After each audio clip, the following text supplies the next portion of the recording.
O transtorno de déficit de atenção por hiperatividade, ele vai se caracterizar centralmente pela hiperatividade, pelo distúrbio de atenção, pela impulsividade e por uma agitação. Quando uma criança apresenta esses tipos de comportamento, a desatenção, a hiperatividade, a impulsão, vai ter também essa criança como consequência, muitas vezes, problemas graves, por exemplo, emocionais, problemas de conflitos sociais, portanto, com outras crianças, evidentemente vai apresentar uma dificuldade de aprendizagem, assim como também do aproveitamento em sua sala de aula. Vamos agora definir esse transtorno, o TDAH, de acordo com o Manual Estatístico e Diagnóstico, portanto, uma fórmula internacional de definição para compreender este transtorno. Alguns sintomas hiperativos-impulsivos que causam prejuízo devem estar presentes antes dos 7 anos de idade, mas muitos indivíduos são diagnosticados depois, após a presença de sintomas por alguns anos. Algum prejuízo devido aos sintomas deve estar presente pelo menos em 2 contextos, por exemplo, na escola, em casa ou no trabalho.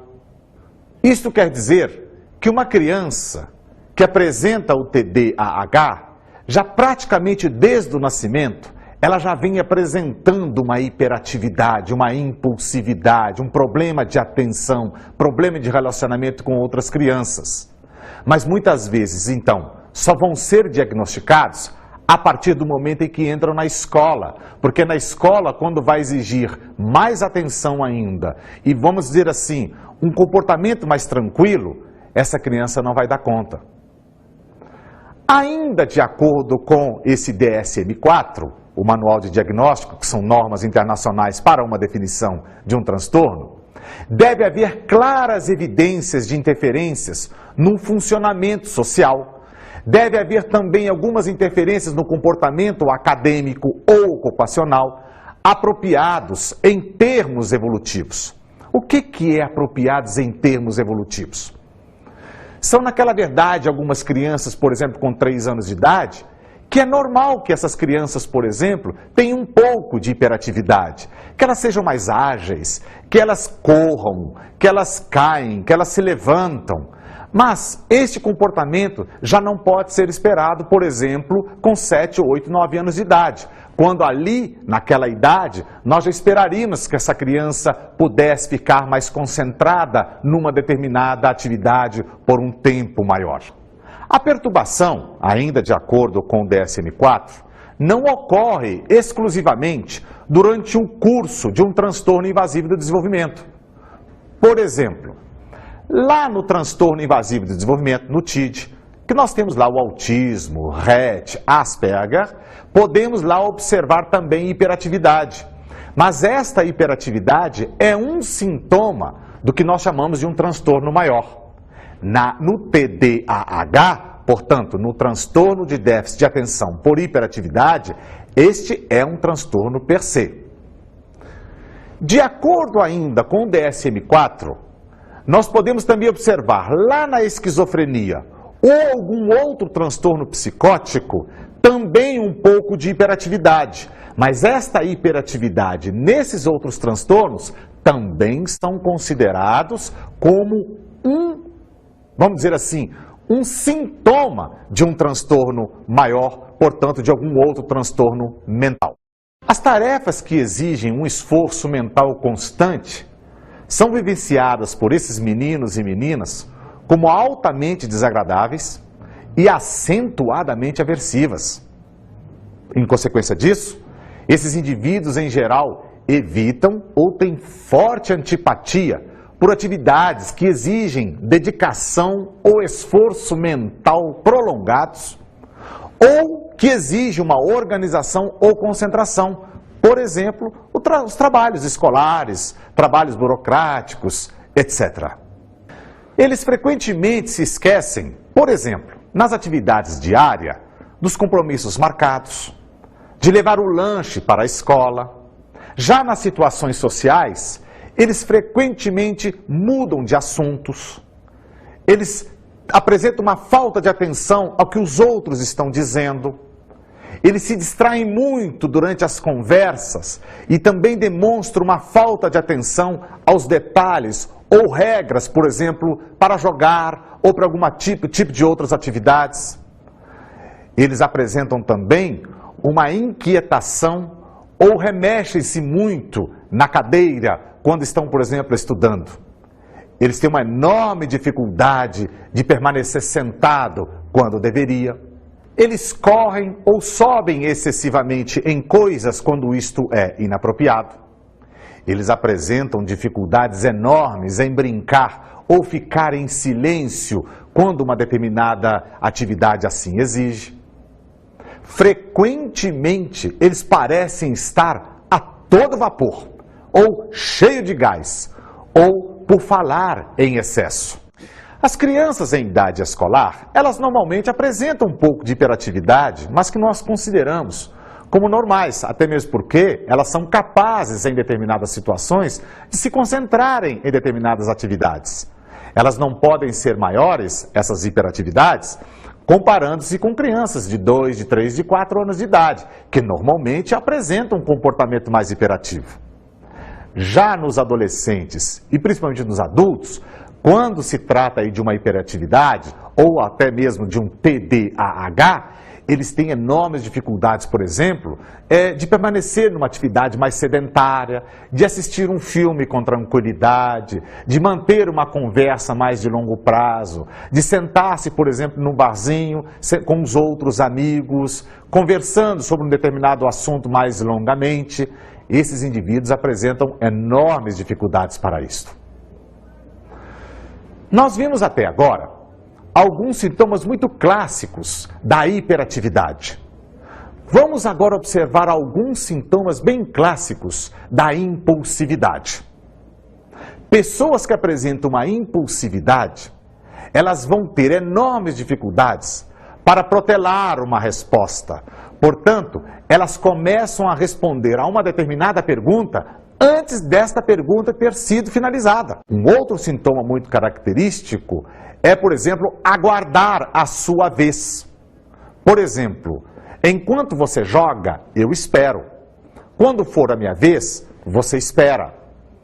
Este esperar para pessoas com TDAH é problemático demais. Eles não dão conta, na verdade, de esperar que o outro termine a sua atividade para que ele comece.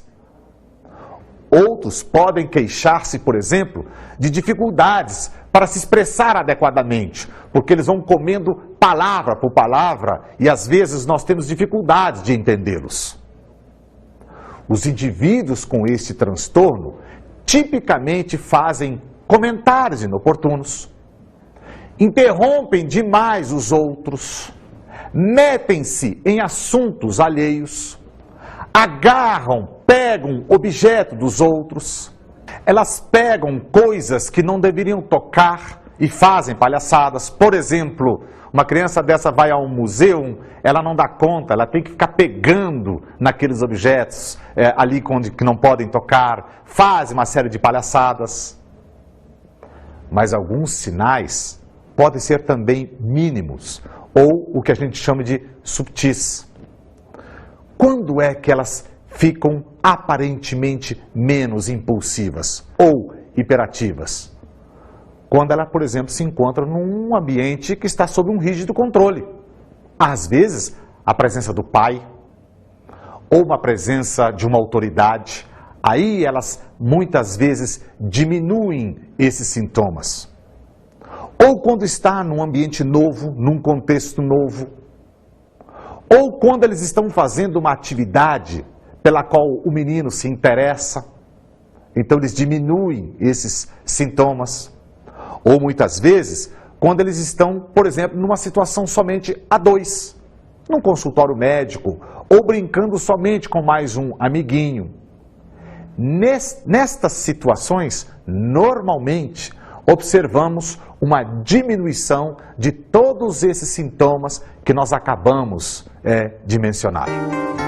A epidemiologia portanto, é o estudo que mostra a ocorrência desses transtornos pelo mundo todo, demonstra que o TDAH não tem influência cultural, religiosa, de raça, de cor, de nada. Por quê? Porque esse transtorno é observado em todas as partes do mundo. Alguns estudos transculturais, na Alemanha, na Nova Zelândia, na Uganda e outros países, demonstraram que cerca de 10% de meninos e meninas em idades pré-escolar, escolar e depois na fase da adolescência e juventude, trazem consigo o TDAH. Isso significa, por exemplo, no Brasil, que uma escola com 1.000 alunos, cerca de 100 deles vão apresentar o TDAH. Portanto, para finalizar, tudo isso significa que o TDAH não tem relação nenhuma com origens culturais. Vamos falar agora sobre etiologia. Etiologia é a causa do TDAH. Quais são os principais fatores ou as principais hipóteses que nós observamos no TDAH? Nós temos a hipótese dos defeitos orgânicos cerebrais, os fatores neuroquímicos, fatores genéticos e os fatores alergênicos. Vamos então agora aos fatores orgânicos cerebrais. De onde que alguns pesquisadores entendem que vem esse transtorno? Eles dizem de que esse tipo de transtorno é proveniente de uma invasão no sistema nervoso central, provocada ou lá na fase pré-natal, portanto durante a gestação, ou perinatal, algumas complicações que surgem durante o nascimento, ou inclusive alguns fatores pós-natais, logo após que a criança nasce. A dificuldade para confirmar e comprovar esta hipótese é de que vamos encontrar outras crianças que tiveram esses tipos de invasões no sistema nervoso central e que inclusive apresentam, por exemplo, um retardo do desenvolvimento neuropsicomotor, mas não apresentam hiperatividade.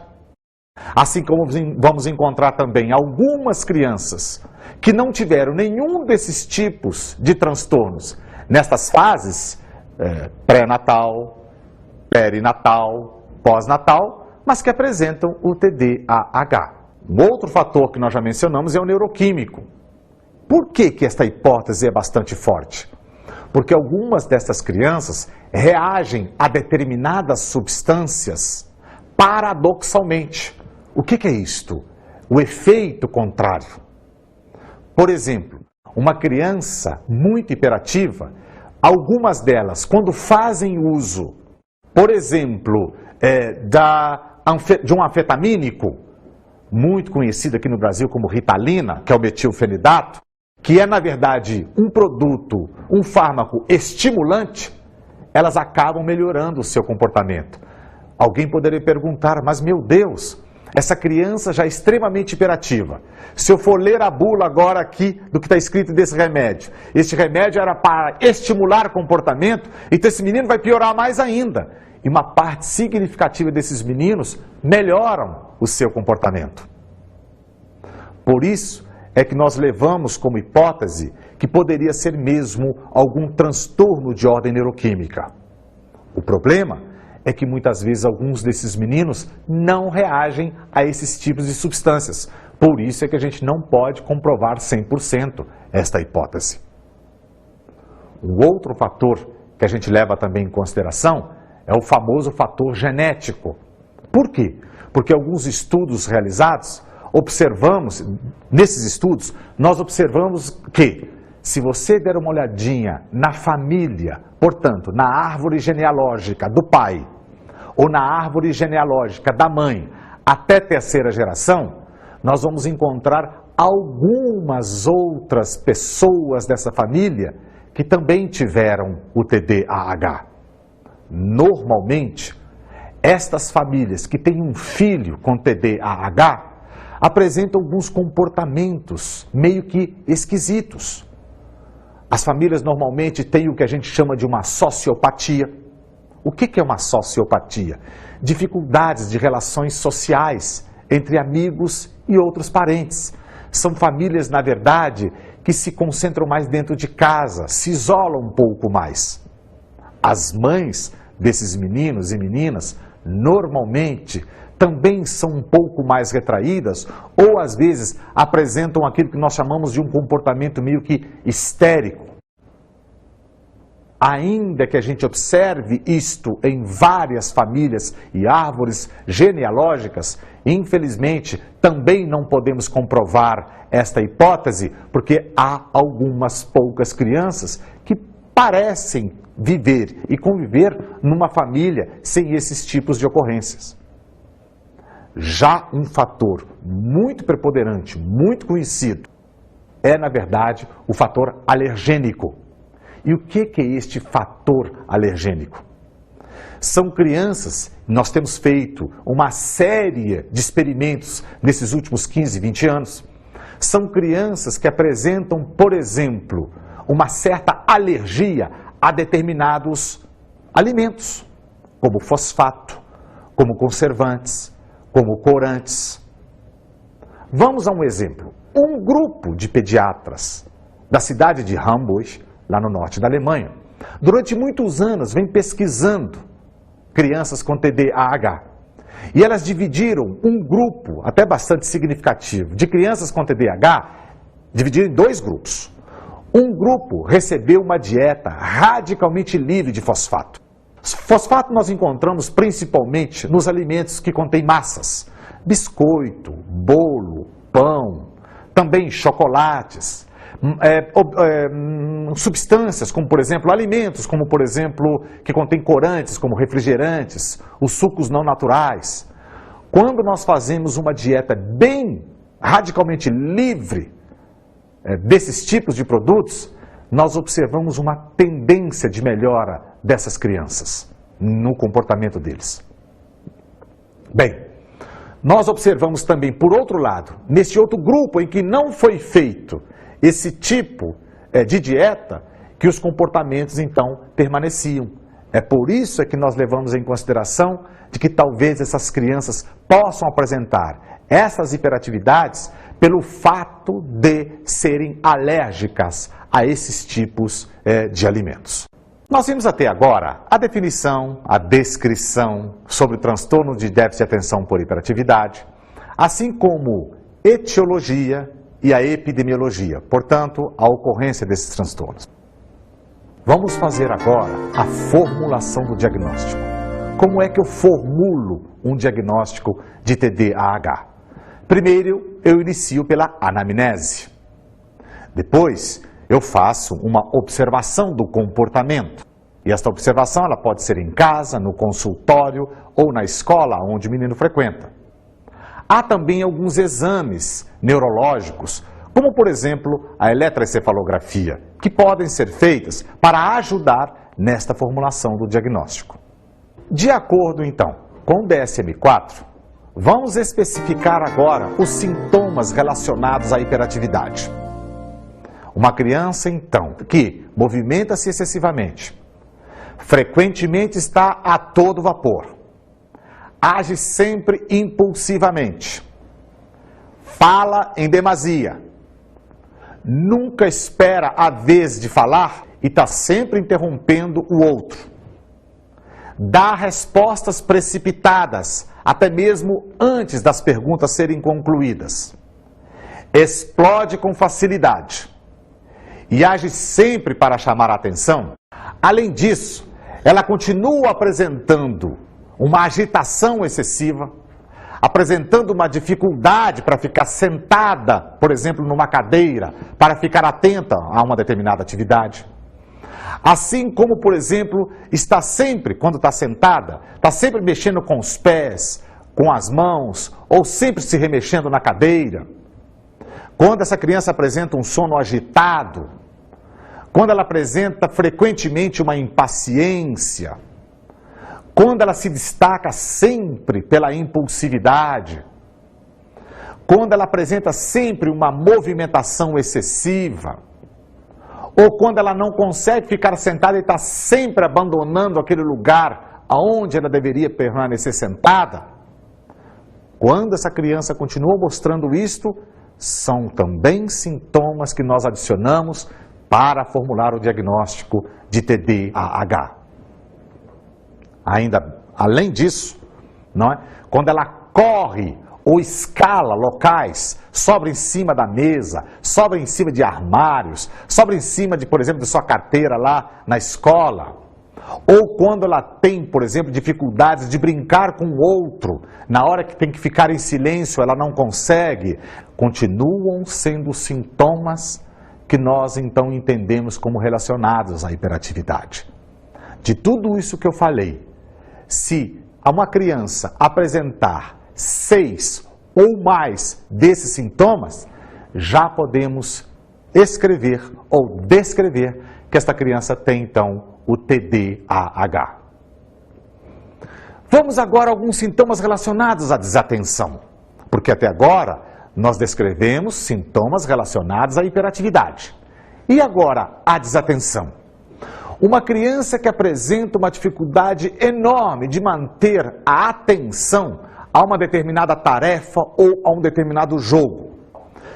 Vejam, não estamos falando de hiperatividade, de inquietações. Ela pode estar até aparentemente tranquila, até olhando para o jogo, mas ela tem dificuldades de ficar atenta naquele jogo.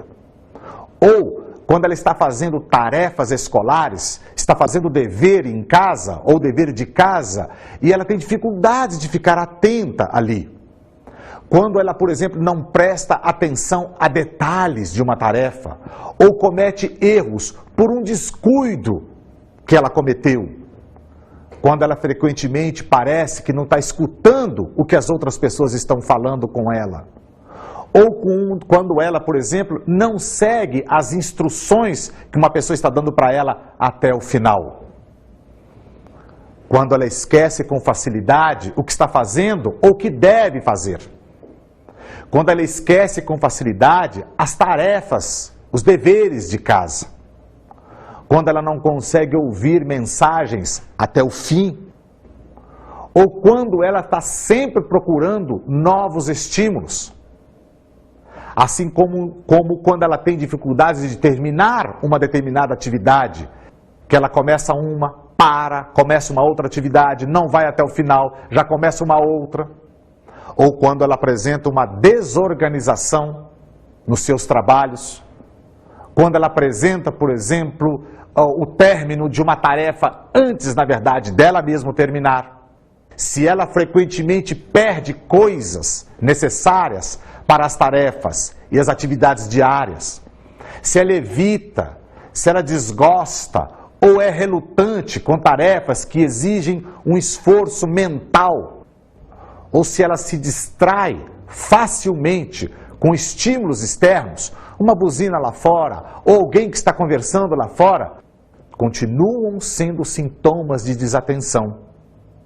E se esta criança continuar apresentando pelo menos 6 de todos esses sintomas que eu apresentei até agora, podemos também confirmar o diagnóstico de TDAH. Vamos agora ao tratamento. Uma criança que apresenta tudo isso que nós acabamos de descrever, quais são as alternativas que nós temos de tratamento para uma criança com o TDAH? Um deles, e o mais conhecido, é o tratamento farmacológico. Portanto, essa criança deve procurar o médico, a sua família deve ir com a sua criança procurar o médico, e ali, então, o médico pode prescrever algumas substâncias, normalmente são neurolépticos, que podem conter um pouco esta hiperatividade, essa desatenção, esta impulsividade. Ao contrário de que muitas pessoas pensam, uma dosagem bem feita de alguns desses neurolépticos pode, na verdade, ajudar muito esta criança a desenvolver-se naturalmente. Um outro tratamento que pode ser feito é o dietético.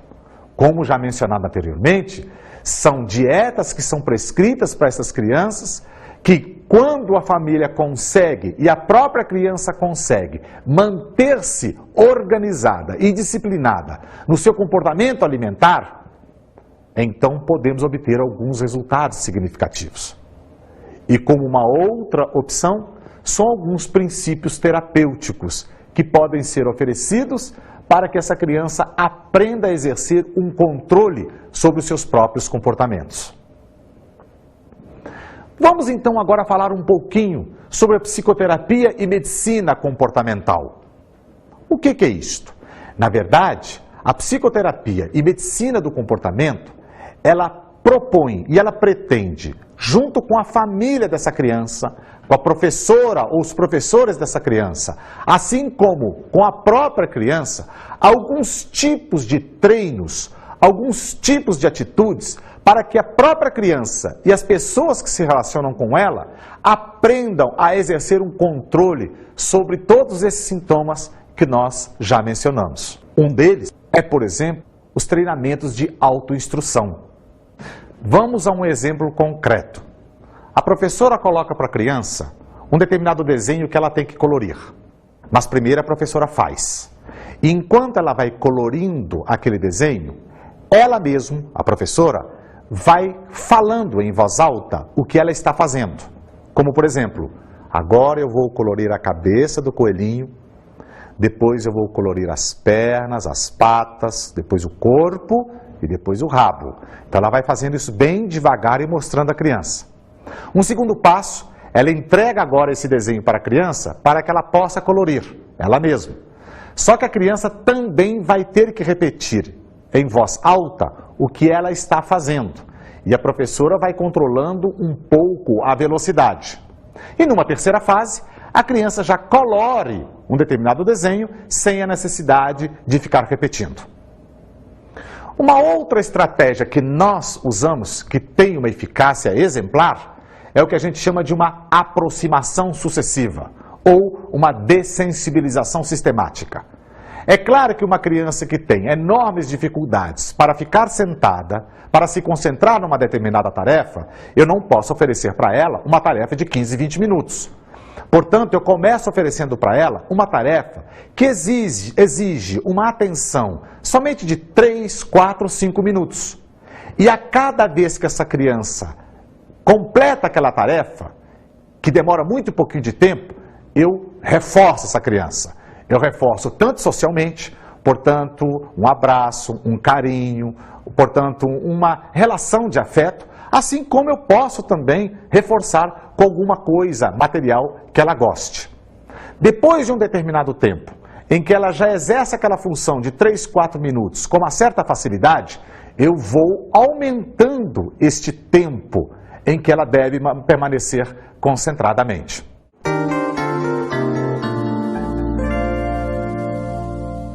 Normalmente, eles apresentam uma conduta agressiva que causa ou um perigo, ou, na verdade, uma lesão clara, corporal, nas outras pessoas, mas podem também apresentar uma agressão causando, machucando, por exemplo, como também um animal.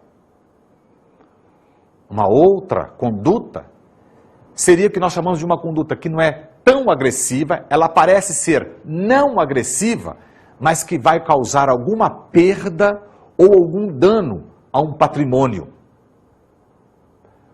Uma outra conduta seria a defraudação ou furto.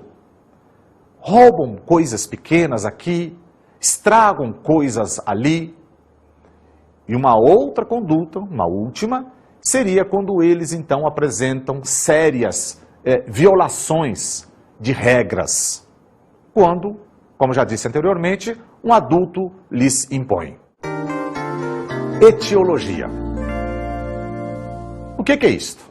É o estudo que tenta compreender as causas do transtorno de conduta.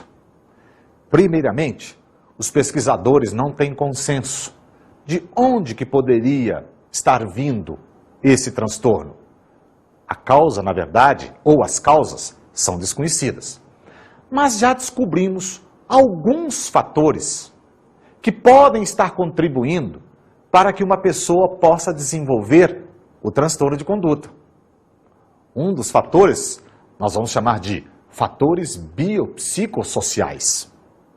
O que é isto? Normalmente, quando a gente observa uma criança que tem todos esses comportamentos que nós já enunciamos nesta aula, se nós olharmos um pouquinho nos pais, nos familiares dessas crianças, vamos encontrar alguns deles, por exemplo, os pais que apresentam um comportamento antissocial. Portanto, têm dificuldades de manter relações interpessoais, de manter amizades com outras pessoas. Assim como o alcoolismo é bastante frequente nestas famílias, tanto talvez no do pai, quanto também na da mãe.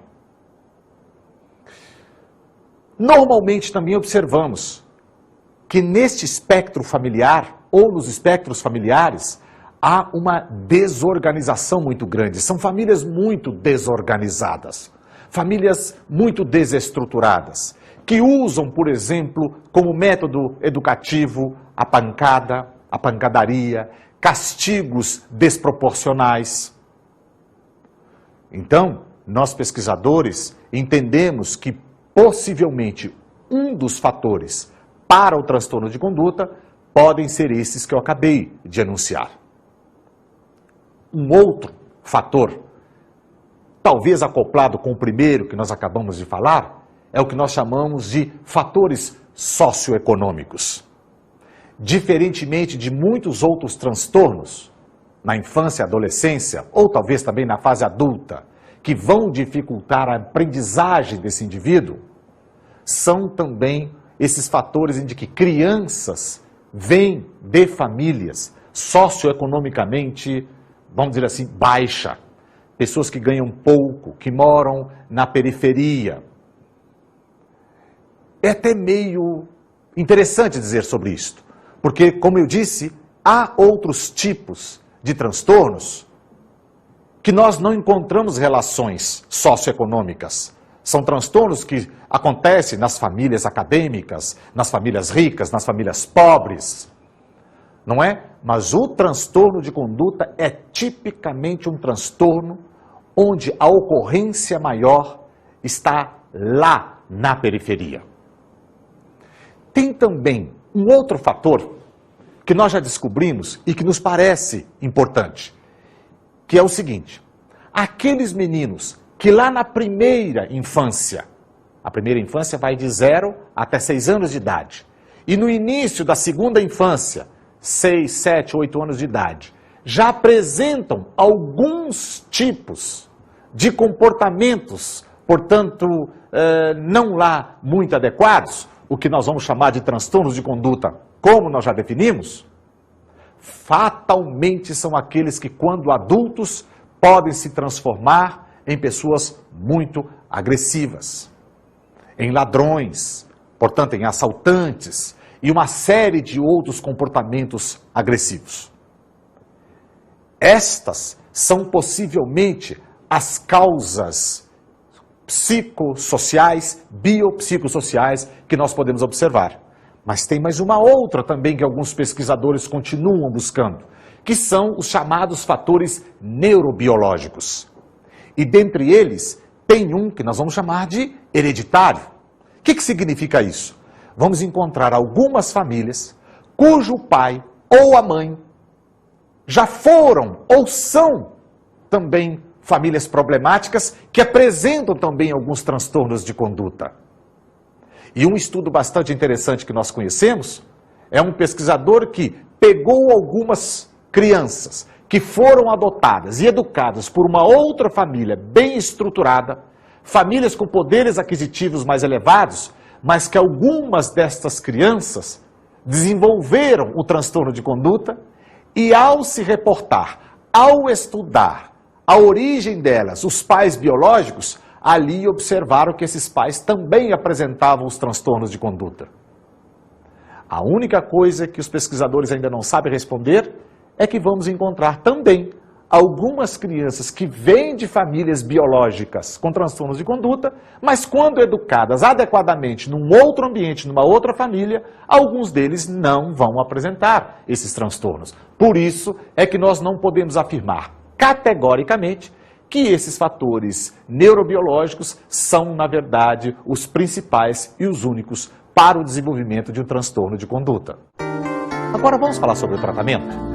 Quais são as alternativas que nós temos para oferecer a esses meninos, a família, a escola, algumas condutas que podem ajudar na melhoria do comportamento desses meninos e meninas? O primeiro dele, nós chamamos de apoio familiar. Como nós observamos anteriormente, um dos grandes problemas que nós detectamos, que podem estar influenciando muito o surgimento do transtorno de conduta, são famílias desestruturadas, socioeconomicamente baixas e, evidentemente, com uma série de problemas como alcoolismo, comportamento antissocial, etc. Se é assim, e se isto realmente se confirmar, então nós iniciamos as propostas de tratamento para melhorar o comportamento dessa criança, para que ela fique melhor, para que ela, na verdade, cresça com mais equilíbrio, com mais satisfação e, evidentemente, com mais alegria. Nós iniciamos, então, com uma atenção a esta família. Como é que poderia ser dada atenção a esta família? Na verdade, é desenvolver com estas famílias algumas estratégias de como é que elas podem se organizar dentro de casa como família, como é que elas podem se disciplinar para que elas possam oferecer então para esta criança, vamos dizer assim, uma educação mais equilibrada. Iniciando então o entendimento e a orientação e possivelmente uma supervisão a esta família, nós começamos então a ter as primeiras chances de que essa criança venha a ser um adulto mais equilibrado. E quando eu falo de equilíbrio, eu falo do equilíbrio espiritual e comportamental. Não resta dúvida que um segundo ponto que nós podemos também oferecer a estas crianças e a esses familiares é o que nós vamos chamar de um apoio comunitário. É quando, então, não só os especialistas, mas a comunidade como um todo, principalmente aquela vizinha do bairro onde esta família e esta pessoa com transtorno de conduta, onde eles moram, que eles possam ter um apoio social. Por exemplo, uma paróquia, por exemplo, uma escola pública que esteja por perto, que possa, na verdade, acompanhar um pouco essas famílias, melhor dito, quem sabe, o desenvolvimento de algumas políticas públicas que pudessem dar um sustento e uma orientação para estas famílias. Bem, uma outra alternativa que nós temos seria também o que nós chamamos de instalações de regras. Normalmente, esses meninos e meninas com transtornos de conduta têm enormes dificuldades de se manterem regras, como nós já definimos anteriormente. Uma das estratégias que nós podemos oferecer para elas seria, na verdade, começar por passos pequenos. A cada tempo, a cada local, a cada momento em que eles conseguem se comportar adequadamente, e nós estamos definindo aqui comportamento adequado, é aquele que não fere o outro, que não invade o outro, que não cause dano ao patrimônio público. Portanto, a cada comportamento, a gente chama de unidade de espaço e de tempo, em que ele apresenta um comportamento adequado, vamos reforçar este comportamento. Vamos recompensar esse comportamento, e esse reforço, ele pode ser tanto social, do tipo mesmo, dizer ao outro, muito bem, você agora está ótimo, estou feliz com o seu comportamento. Assim como também reforços materiais. Portanto, vai se somando alguns momentos em que esta criança ou jovem apresenta um comportamento adequado, reforce materialmente. Que tipo de reforço material é este? É claro que primeiro nós temos que fazer o que nós chamamos de levantamento de reforços. O que quer dizer isso? que seja algo que aquela criança goste. Não tem sentido nenhum você achar que ela pode ganhar um chocolate porque se comportou bem se essa criança não gosta de chocolate. Então você tem que fazer um levantamento de reforços, portanto, anteriormente, saber claramente o que atinge aquela criança positivamente. Então, a cada conjunto de unidades, de tempo e de ações que ela apresenta, que são comportamentos adequados, ela vai ser reforçada social, emocionalmente e também materialmente. Alguns de vocês podem estar perguntando, mas meu Deus, então nós vamos rebatizar essa criança? Ela só vai fazer isto só porque vai ganhar um reforço? Inicialmente sim. Essa criança tem que estar motivada em comportar-se adequadamente num determinado local, primeiro porque ela vai ganhar um tipo de recompensa. Mas ao longo do tempo ela vai se acostumando e vai recebendo o feedback de outras pessoas, vai recebendo os reforços emocionais de outras pessoas, e com isso ela vai percebendo que a vida dela vai melhorando. E aí, nós começamos primeiro com aquilo que nós chamamos de reforço contínuo. O que é isto? É quando a criança, para cada comportamento adequado que manifesta, ela é reforçada. Depois do reforço contínuo, nós vamos para aquilo que nós chamamos de reforço intermitente. O que é reforço intermitente? Já não é todas as vezes que a criança ou aquele jovem manifesta um comportamento adequado. Você reforça lá pela terceira vez, depois uma outra vez pela quinta, depois pela segunda, depois pela sétima, depois pela quarta, depois pela oitava, até não ser mais necessário o reforço, tanto material, quanto, evidentemente, o reforço social e emocional. Esses tipos de reforços têm um valor fundamental e importante na vida dos homens.